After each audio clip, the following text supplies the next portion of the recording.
Neighborhood.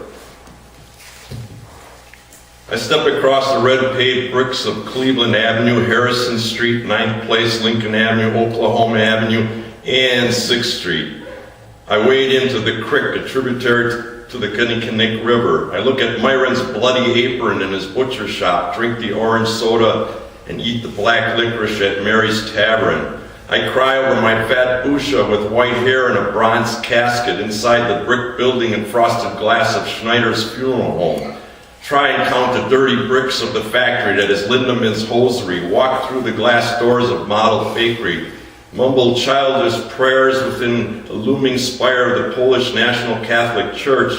Smell the stink of Mr. Printke's cigars, vinegar of head cheese made by Mrs. Bart's, Rose Shevchik's cabbage and rutabaga soup, the ugly odor of Sylvia's home permanent. Laugh with Bucktooth Larry Herbinski, hide from crazy Yaviga, fish with Sam and Bobo Majewski. I am afraid of Uncle Urban and his nervous breakdown. The earthy smell of incense, the light of candles fill the St. Stanislaus shrine. Aunt Irene yells at drunken Uncle Eddie Balser. Then she sings the song, Eddie My Love. The sun pokes through the elm tree canopy that stretches over the street.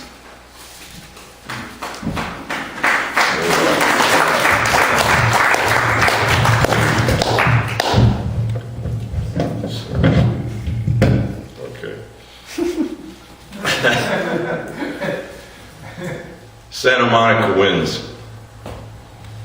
The sun lets itself down across the moldy Pacific. Its glitter starts to go away as the dull air picks up the late afternoon breeze. Earlier, Oceanfront Walk was studded with people. The retired professional wrestler sits in the sun, zinc oxide on his nose.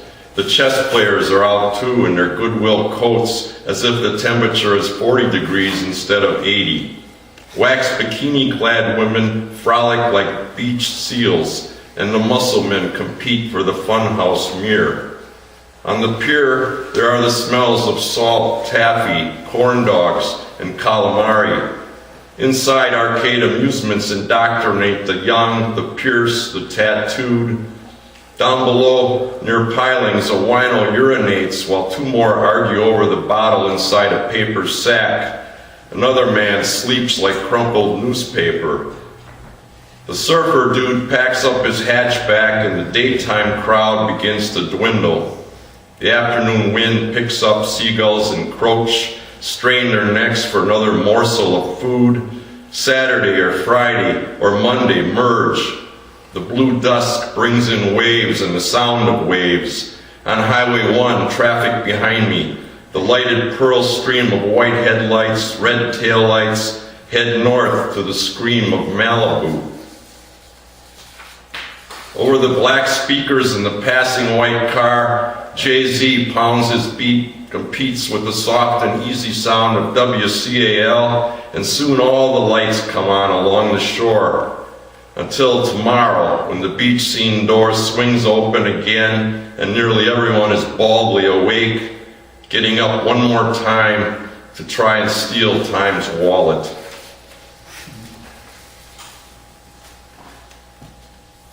When I was working steadily, sometimes I took a stolen vacation, or I just called in sick. Well, this came. Sick Monday. Even the slant of the sun shouts, "It's Monday, get to work." And it doesn't care if I've called in sick.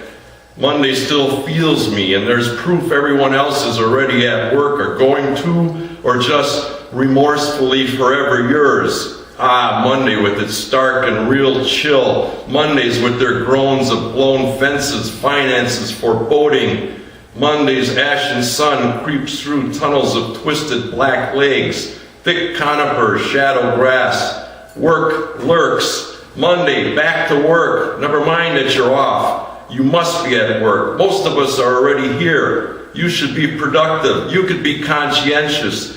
You would lead the other employees. You won't sleep. We won't let you back to bed or sleep until the phlegm of Tuesday. Bruges, Belgium. In this medieval city in the market square, where the 10th century taverns served beer, tossed out the drunkards, and the townspeople chained them up against a stone wall to toss tomatoes and raw eggs at their heads. Then the plague hit. Belgian people saved their lives by drinking that same beer. They stayed out of the cesspool slop. The sewers fed the sludge into the narrow, shallow canals. Today, the hip and the chic and rich live here. They are happy, maybe. It is cool when I walk on the cobblestone streets. Then the big cruise ships spill their guts and thousands ascend. Where World War I or World War II generals once had a gentleman's agreement not to bomb the city into oblivion, like Brussels, Berlin, or Rotterdam. Some of the locals make money on these tourists, while others sneer. I want to stay in a small hotel and linger with the ghost of Thomas More, while Chaucer passed this way too, and the ducklings and the swans have the soul of Cervantes, who didn't stop here, but made his way to Amsterdam instead. At 19. On a Monday, July morning, Julian Whitaker at 19 works high up on a ladder cleaning fluorescent light fixtures. He needs the money for the start of the fall semester. He wipes black soot and then dust off the white covers. Mike Kessler is wiping too. He tells Julian, "I've just been released from the county psych ward, but I'm okay now. I'm studying electronics." To Julian, Mike appears on balance, the shaky ladder, his hypothalamic eyes, the tick of his right cheek, the spittle string that hangs from his upper lip. Richard Longwell enters the room. He carries a boom box. It is the size of a small suitcase. At the sound of the manic beat, the three of them dust faster. Richard turns the lights off and the volume up. Distorted guitars splay, plugged into simplistic chords. It is at this moment that Julian thinks about how he has lost his beloved Renee. She has indeed walked away. Julian drowns another soaked rag, wrings it out by feel in the dark, and lets the water drip down his pant leg. He listens to Mike tell Richard, "Turn that damn box down." Then Mike says, "I had sex with one of the other patients." Richard says, "When I dropped acid last night, my entire body glowed." And Julian, he doesn't talk at all. Las Vegas Boulevard. Another stopping point. We usually fly into Las Vegas because it's the cheapest, but we usually don't stay there. So anyway. Dressed for homicide, dressed to kill, a woman in super short skirt, platform shoes, and platinum hair. She's with a man with a $100 haircut and a $1,000 suit. The corpulent tourist from Connecticut, his baggy socks slide down his hefty calves. The Rosetta Stone housewife who drank a burgundy martini, the laundress out in the town, the Oriental photographer from Singapore, the Indian egomaniac from New Delhi. The monorail takes all of them from Mandalay Bay to New York, New York. Cars honk, people shuffle, lights are bright as spotlights. Inside, inundated sounds of the casinos, the revolving doors of gambling, the smell of latex sex, the chauffeur in the limousine living in a cheap motel. Another building goes up, cranes suspended, another building quickly demolished. Somewhere up above, a pigeon craps, the drowning on the strip, the resurrection of escape on the jet plane, the strip left to the strippers and the jackpot morons, the taker of the tickets, the leaser of the parking space. This kind of life never ends. I tell you. I'm careful backing the old Oldsmobile down our steep driveway. The car is all bright and shiny from the wash and wax job I gave it. My wife and toddler sit next to me as the wheels roll. We pick up momentum. When I push the brake pedal, it hits the floor. This damn red behemoth of a car. I I think the curb across the street will stop us, but we bounce right over it. Then the small Italian man comes out the side door of his house. He waves his arms while shouting, "What are you doing?" I yell, "No brakes!" and steer past his bird bath and into his big pine trees. The thick branches slow us. Finally, we stop. My wife and daughter stare. The little Italian man seems satisfied, as his gum-snapping floozy of a daughter has already caused him enough problems. A couple more.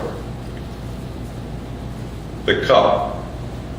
Your cup runs over. Is your cup half full or half empty? He is in his cups. That is, he drinks to excess. In contact sports, a man must wear a cup. A woman needs to know her cup size. Cup of coffee, cup of tea, cup of joe, cup of wine. A broken cup from Aspen, Colorado. Souvenir cups from Toronto to Bolivia. Measuring cups. 1 cup flour, 1/2 cup sugar, 1/4 cup walnuts. The fancy cup, the chalice, the goblet. Come fill my empty cup. The cup of God, the cup of man, the cup of the devil, the cup of soup. Cup your hands, let us drink a cup. Please put some money in his cup. Cup your hands around the cup. Please cup your ear. Hit the ball into the cup. Win the silver cup. Put the cup in the cupboard. Eat a cupcake. And it's Christmas, or in the holiday season, so I wouldn't be complete if I didn't read a Christmas poem. So this will be my Christmas poem. Christmas night with ukulele. I am 12, sitting in a chair in a new striped polo shirt and cuffed corduroy pants.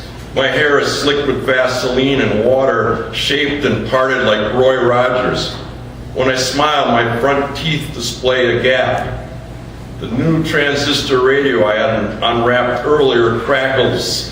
Christmas or chestnuts roasting tinny. The radio is the size of a brick. Uncle Wally appears at the top of the basement stairs and says, "Ho, ho, ho, Merry Christmas." He stumbles, swallowed into the great white flock tree. The color-coordinated ornaments shatter, crunch, are pulverized. At the end, a remote, sick little bell tinkles.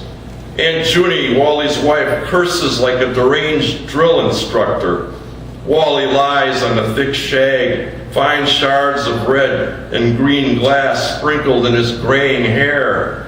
He attempts to get up, a slow motion roll, a shuffle of feet. "I'm sorry," he drones with a faint smile. Aunt Emily comes to on the sofa, looks at Wally and declares, "Let's all take our clothes off." I sneak a glance up her pleated skirt. My mother catches me, a scolding look. I feel more and more uneasy and steal down the stairs to the Knotty Pine Rec Room bar. My father is singing, all is calm. Uncle Si strums the 4 strings of the little woman-shaped body of the ukulele. I ask, "Can we go now, Dad?" He continues singing, shot glass in one hand, lips slack, lopsided oval. I ask again, "Can we go?" I touch his sleeve. His hand slaps hot behind my ear, pushes me away. Tears slip from my eyes. The enamel orchid on the stringed instrument grows fuzzy. Later, I'm in the back seat of the car. The wheels slide in rapidly falling snow, and my mother shouts, "Be careful, damn it," to my father. The dashboard light, like a match flame, illuminates their bloated faces. The falsetto speaker hums, "I'll be home for Christmas," and I stare out the window at the crocheted snowflakes that fall without menace or harm.